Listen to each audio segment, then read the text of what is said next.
আসসালামু আলাইকুম। কেমন আছেন সবাই? আশা করছি সবাই আল্লাহর অশেষ রহমতে ভালো আছেন। আমরাও আলহামদুলিল্লাহ ভালো আছি।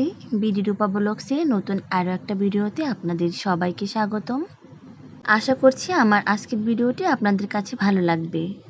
আমার বাবা বাড়ি কাটানো আর একটা দিন আপনাদের সাথে শেয়ার করলাম। আশা করছি আমার প্রিয় আপুরা আমার ভিডিওটিতে একটা লাইক দিয়ে ভিডিওটি সম্পূর্ণ ধৈর্য সহকারে দেখে নেবেন। সেই দিন মূলত আম্মু তালের পিঠা বানিয়েছিল। তো আমার আম্মু কীভাবে তাল থেকে তালের কাঠ বের করে সেটা একটু আপনাদেরকে দেখিয়ে দিলাম। প্রথমে তালের খোসাগুলোকে ছাড়িয়ে নিয়ে তারপর একটা পাতিলে অল্প পরিমাণে পানি দিয়ে তালগুলোকে সেই পানিতে ভিজিয়ে বেশ ভালো করে চিপে চিপে তার ভিতর থেকে কাঠ বের করে নিচ্ছিল। তারপরে সেই তালের রসটাকে আবার একটা ঝুড়িতে ঢেলে বেশ ভালো করে একটু ছেঁকে নিচ্ছিল। কারণ দেখা যায় কি যে একটা আঁশ আঁশ ভাব থাকে, এর জন্য ছাঁকলে হয় কি সুন্দর একটা পিওরভাবে তালের রসটা বের হয়। তো বেশ ভালো করে ছেঁকে নেওয়ার পরে আম্মু একটা বড় পাতিলের ভিতরে সেই তালের রসটা দিয়ে দিয়েছে। এখন এই পর্যায়ে তালের রসটা বেশ ভালো করে চুলার উপরে দিয়ে জাল দিয়ে নেবে, কারণ এর ভিতরে যেহেতু পানি দেওয়া হয়েছিল। তো এখন এই পর্যায়ে পানিটাকে বেশ ভালো করে টেনে নিয়ে তারপরে একটু ঘন করে নেবে। এদিকে আমি একটু নেড়ে দিচ্ছিলাম, কারণ নিচে লেগে যাওয়ার ভয় থাকে।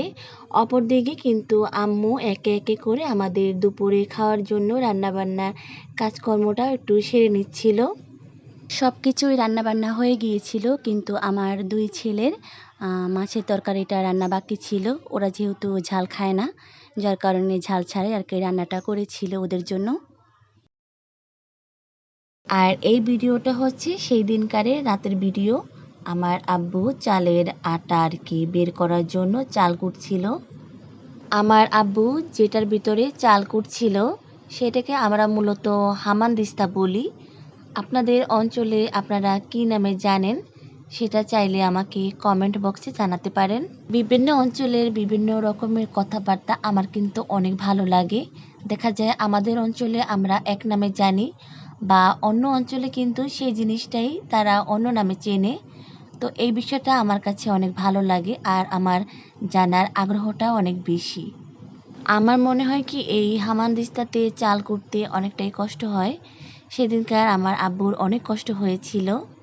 চালের গুঁড়ি কোটার পরে তারপর বেশ ভালো করে চেলে নেওয়ার পরে আমার আম্মু সেই চালের গুঁড়ি চুলার উপরে একটু টেলে নিচ্ছিল, মানে একটু ভেজে নিচ্ছিল।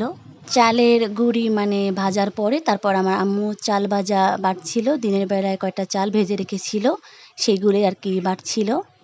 এদিকে একটা কাণ্ড হয়ে গিয়েছে, যখন আমি আমার ছোট্ট বাবাটাকে ঘুম পাড়াতে গিয়েছিলাম, এসে দেখি আমার আম্মু সব কিছু দিয়ে মেখে ফেলেছে। যাই হোক, বলে দিয়েছে যে এখানে কি কি দিয়েছে।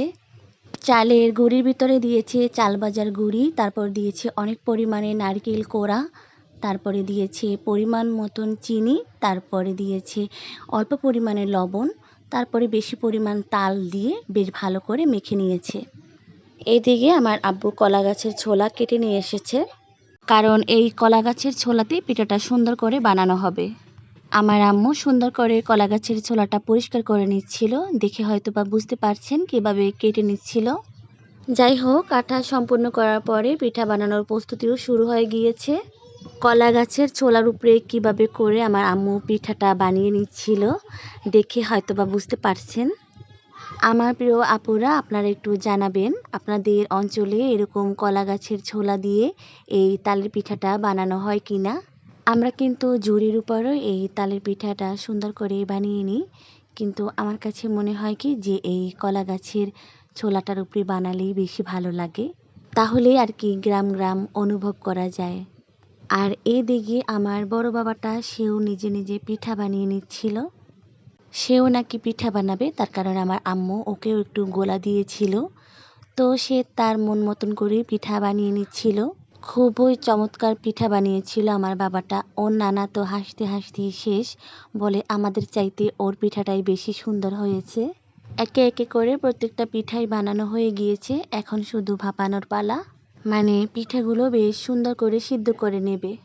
আমার আম্মু কিন্তু অনেকক্ষণ আগেই পানি ফোটাতে বসিয়ে দিয়েছে। পানি যখন টগবগিয়ে ফুটেছে তখন তার উপরে একটা ঝুড়ি দিয়ে ওর ভিতরে পিঠাগুলো দিয়ে দিচ্ছিল। কয়েকটা পিঠা আমিও ঝুড়ির ভিতরে তুলে দিলাম। কেমন যেন ধরতে ভালো লাগে পিঠাগুলো। এইখান থেকে আমি কিন্তু কয়েকটা পিঠা বাপানোর আগেই খেয়ে ফেলেছি। আর খেতে কিন্তু ভালো লাগছিল, কারণ প্রত্যেকটা উপকরণে আগে থেকে কিন্তু ভাজা হয়েছিল, যার কারণে কাঁচা খেতেও বেশ ভালো লাগছিল।